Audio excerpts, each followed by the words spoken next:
Hi there, welcome back to my channel. In this video I'm going to show you how to record screen using CapCut PC.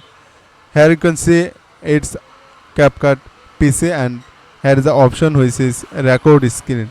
Just click here and then you can see a new interface. Here is few option. First one is camera. You can also record your face using this one. And then here is a microphone option. You can change your microphone like this. You can select any microphone from here and then click to start recording.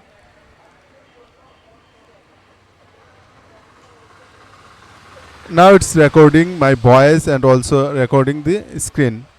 After finishing your recording, just click on this icon to stop recording and then click to download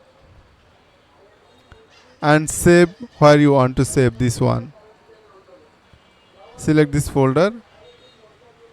After that, here is my file